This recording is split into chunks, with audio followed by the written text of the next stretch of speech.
Hello friends, আজকে একটা দারুণ স্বাদের আবারও স্ন্যাক্সের রেসিপি নিয়ে চলে এসেছি। চলুন ভিডিওটা শুরু করা যাক।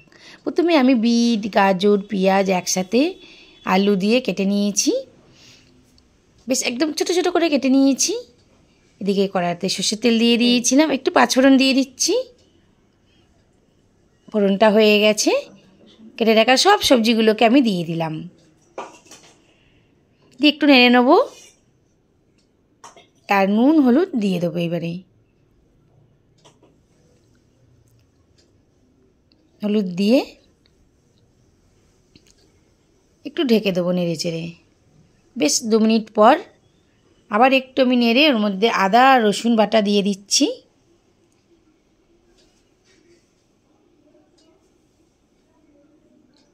একটু কাঁচা লঙ্কা কুচি দিয়ে দিলাম, কারণ এটা তো একটা চপের রেসিপি হবে, ওই জন্য।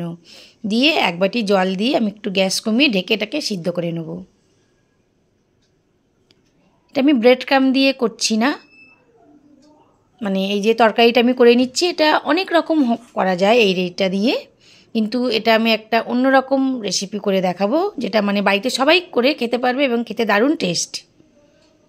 একটু ভাজা মশলা, একটু চিনি দিয়ে দিলাম, ধনে জিরে শুকনো লঙ্কা ভেজে নিয়ে সেটাও দিয়ে দিলাম। বেশ একদম শুকনো শুকনো করে কড়া থেকে উঠে আসছে। এবার আমি নামিয়ে নেবো, নিয়ে আমি ঠান্ডা করে নেব।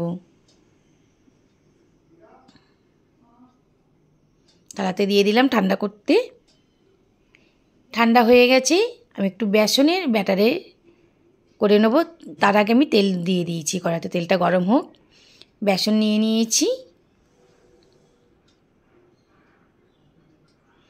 ওর মধ্যে একটু খাবার সোডা, কালো জিরে, হলুদ, নুন দিয়ে আমি ভালোভাবে জল দিয়ে একটা ব্যাটার তৈরি করে নেব। ভেজিটেবিল চপ তো সবাই ব্রেড ক্রাম্ব দিয়ে ভেজিটেবিল চপ করে, আমি আজকে এখানে বেসনের গুলাতে করব, যাতে কী হয় মানে কোনো ঝামেলা থাকবে না, তরকারিটা করেই বেশ খাওয়া যাবে, একদম মুচমুচে হবে। এইভাবে হাতে করে নিয়ে নিচ্ছি, দেখুন একদম ইজি এবং খেতে কিন্তু খুব টেস্ট।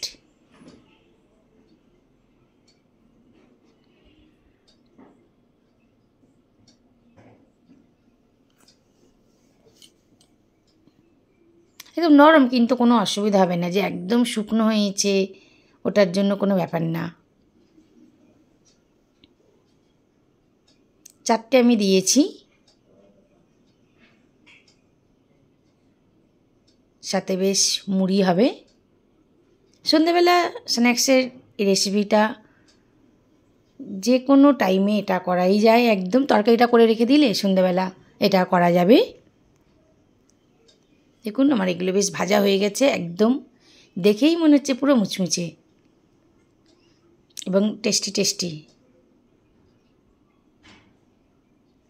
আমার ভেজিটেবিল মানে চপ করেছি, এটা বেসন দিয়ে রেডি হয়ে গেছে। কে কে খাবে চলে এসো। টাটা।